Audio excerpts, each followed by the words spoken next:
Popped in yesterday at 11 o'clock. I have no doubt that Colt Enterprises were caught with their pants down, so to speak. Tuesday morning, federal agents swarmed their 5 locations, 4 here in Arizona and 1 in Foley, Alabama. 5 restaurants. The owners of this business, according to the indictment, recruited aliens, that is, Mexican citizens, to come across the border for a financial purpose. Whoa. The 10-page indictment says the Cloustons intentionally sought to bypass a federal employment system called E-Verify. That's a system that business owners are required to use to check if prospective employees have eligibility to work legally.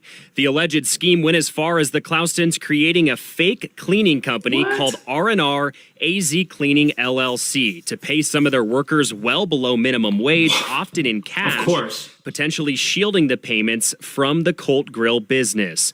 Prosecutors also allege Robert Clouston directed his recruiters to fire U.S. citizens and hire more undocumented workers, specifically Mexican nationals, who would work for a lesser wage.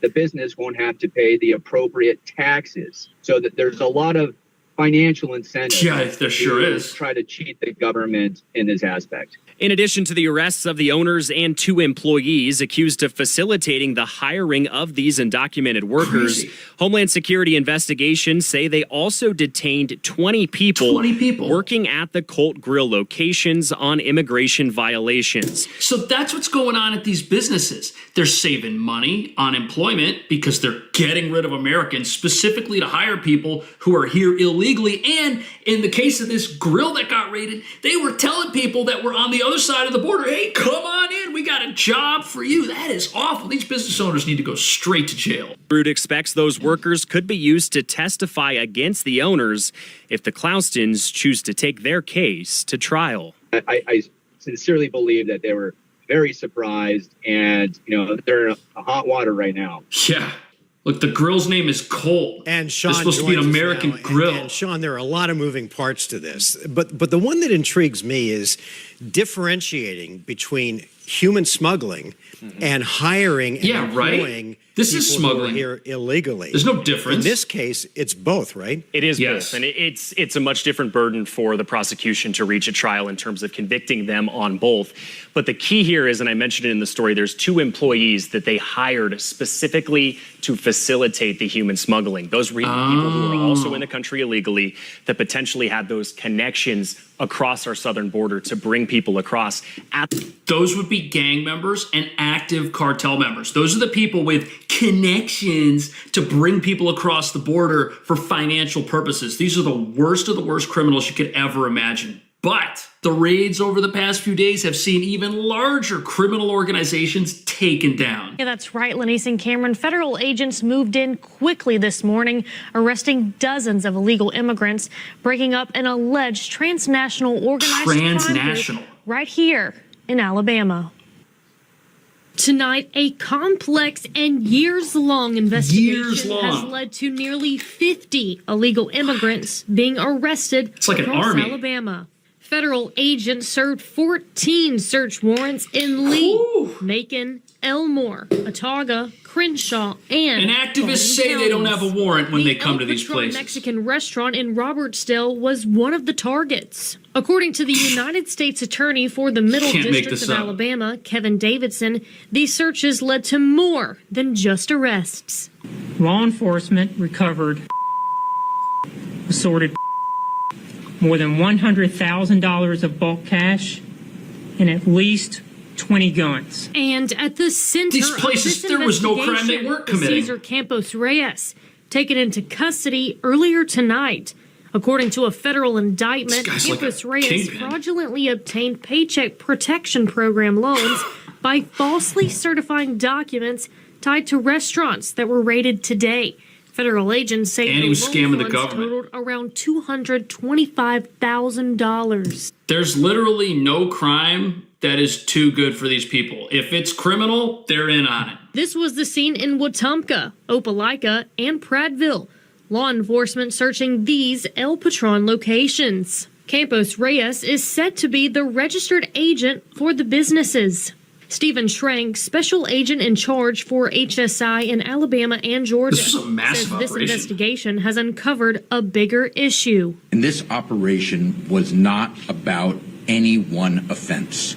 It was about dismantling a criminal ecosystem, one that profits from the exploitation of people and the circumvention of our nation's law. For sure. Schrank also says businesses who knowingly hire non-citizens are creating a path for other problems. Of course they are. And that's why worksite enforcement raids at places like grocery stores and restaurants are so important. You have to stop the ability of people to come into this country secretly and immediately get some under the table form of employment, because that's what they use to pay back these smugglers who bring them in the first place. See, these criminal empires power themselves from the ground up, so to speak. But as you're about to see, restaurant, grocery store related crime, that's not the only thing these criminals are after. A shipping document describing cars including a 90s Lincoln did not match what was inside on a scan, raising red flags. X-ray of the container, we knew it wasn't the cars that were manifested. CBP Chief James Askew says the cars pulled are 24 and new models, which get a high dollar overseas. It's like right off a West dealer Africa. lot. So they'll typically hang the vehicles. They'll try to pack as many vehicles in there as possible, and typically you can only get about 4 vehicles in there. Only up to 4 in a container, but depending on the cars, just one container alone could bring in a couple $100,000 in profit for criminal organizations that target rental car facilities or cars purchased through loans with fake names. By the time companies realize something's off, the car is long gone. Stolen off of the dealership. They're rental cars that are not being returned.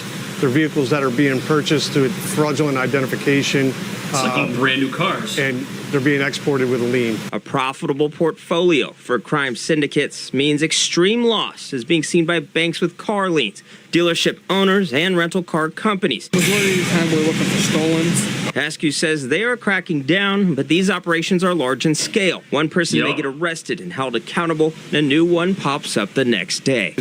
That's because a lot of times they'll take down the kingpin, right? They'll take down the guy that is running the grocery store or running the stolen car operation. They'll take him down. But all of the infrastructure that built that business is still out there. That's why you can't just say, oh, we're going to go after the top people and take the money out of it. That doesn't work. You got to take the criminals out of these criminal operations. Or what do? They just go and find somebody else to work for. Lucrative business for these transnational organizations. As crime organization leaders get smarter with how they purchase and transport these stolen cars, the team at Customs and Border Protection says they are always ready. They're going to change. And so we track the changes, we identify the changes, and we adjust as they're adjusting. Norfolk Newport News, CBP ranks second only to New York in Oh, yeah. recovered stolen vehicles. It's an adrenaline rush of fighting theft. The outbound enforcement team says keeps them going. They love this stuff. They do it day in, day out. And they do, as you saw, the excitement on their face when these stolens came out. They love what they do. Aren't you thankful that we've got law enforcement in this country that is not corrupt and enjoys keeping the country safe, whether it's raiding a grocery store to get a bunch of criminals removed from that place and send the message that, hey, employing people illegally in this country doesn't work, or finding these stolen vehicles? That's an absolute blessing that I think is just totally lost on people who are on the other side of this issue. These anti-ICE protesters, these radicals who are just out there screaming in the faces of law enforcement, trying to shut them down at every single stop along the way. Those people, I don't even know what type of world it is they want to live in. Because if you live in a world where law enforcement doesn't function the way we just saw, you have all kinds of problems. And who suffers? The very people these activists say they're protecting. They say they're out there for the little guy. They say they're out there to just help people live the American dream. Well, you can't do that. You can't live the American dream if America is infested with criminals who aren't supposed to be here. That's what I think anyways. What do you think? Thank you so much for watching. I'll see you in the next video. I don't know necessarily, like, it's hard when you're not there, but it's also hard when you see stuff like this, you know? I hear one of my kitties walking. We retail theft is surging everywhere, but one premium athleisure wear brand is getting hit especially hard. Lululemon customers are calling out the company for not doing more to stop repeat thieves. So Lululemon, they've got some problems, and they might be in a no-win situation trying to survive in 2025 America, where in-store crime is a huge problem, magnified by the brand's tolerance for repeated flash mob-style robberies. However, while the brand is also facing competition from cheaper, more affordable alternatives, some say the biggest threat facing Lululemon might actually be America's new president. Seriously, get out! Bold, brazen thieves targeting Lululemon stores all over Houston, and customers have had enough. For an employee to tell us it doesn't last that long, they're not violent, just hang out for a minute, normalizing that is just insanity to me.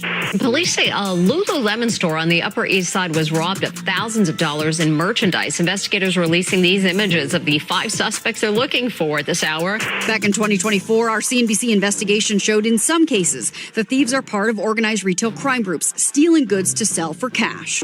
Police say in 2 days, this organized crime crew stole some $30,000 in high-end merchandise from these Lululemon stores. Investigators say this group moved on to hit Lululemon stores in New York, Connecticut, Utah, and then Minnesota. Is that putting a strain on resources for HPD? Yes, ma'am. It's a lot of calls for service. In just 6 months at the Heights store, the Rice Village, and the City Center Lululemon locations, flash mob shoplifters struck 51 times.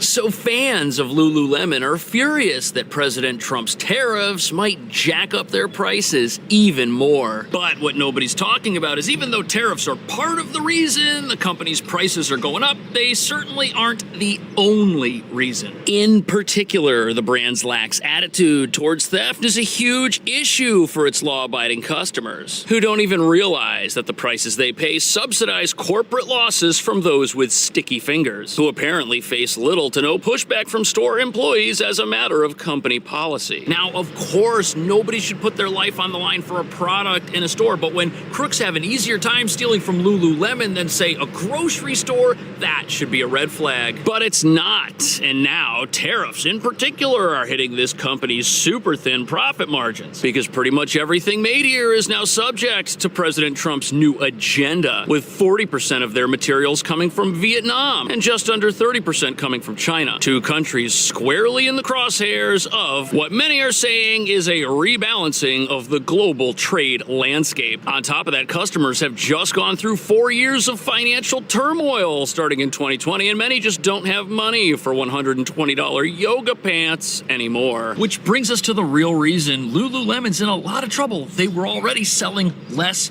overpriced merchandise, they've got their massive crime problem, and now these tariffs threaten to just push them over the edge. But probably the most shocking development is company management seems to have no idea how to turn any of this around, which is why they're raising prices on the few remaining customers they've got left, something that surely won't help them pump up their sales numbers, which have been in decline for the last few years. A problem made infinitely worse when the costs to operate just keep going up, not just the cost of materials, but the costs of wages, even the power needed to run these stores. But as you're about to see, even though there is one thing this company could do to start saving money right now, for some reason, they're not going to do it, and nobody's quite sure why.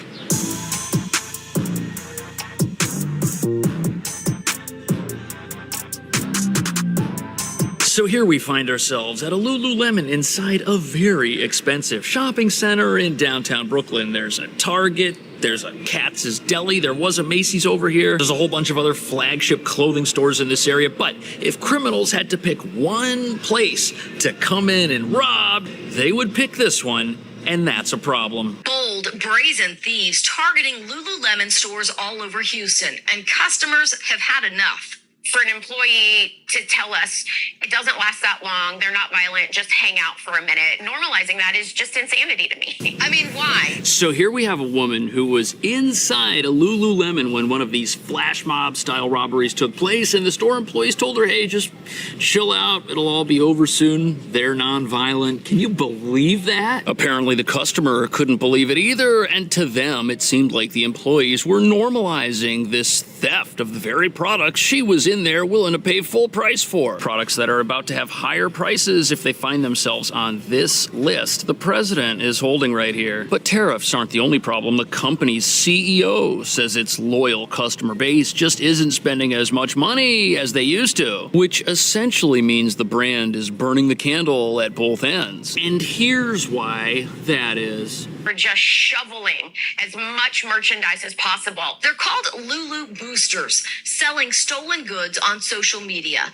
From these stores to your Facebook feed, the organized retail theft is easy to track. Is that putting a strain on resources for HPD? Yes, ma'am. So this broadcast is from Houston, but the Lululemons here in New York, they've got a similar problem. These places are getting raided all the time. And it's not exactly uncommon to see police cars or even police officers parked at our stores after the thieves have made off with tens of thousands of dollars in merchandise. And part of the reason this happens is because to criminals, these stores are an absolute goldmine, as the overpriced stuff they run out the door with can be sold for up to 70% off on the internet. But since this is a 100% profit-based business model for these thieves, they're a guaranteed paycheck. Just look here on eBay, stuff that costs over $100 in the store, you can find a pretty similar looking item right here. These are apparently brand new, still got the tags. Wow. Now there's no way to prove that these items were stolen from Lululemon stores, but if you're a customer and this is what you want to buy, why not save almost $100 and just get it online from some person that somehow happens to have brand new merchandise? And you know something, some customers are probably doing this because the CEO is quoted as saying, we experienced lower store traffic in the Americas, particularly reflective of economic uncertainty, inflationary pressures, lower consumer confidence, and changes in discretionary spending. Which is a nice way of saying that if your customers can save money, they're certainly going to, and if they can do it while still buying your products, well, they might just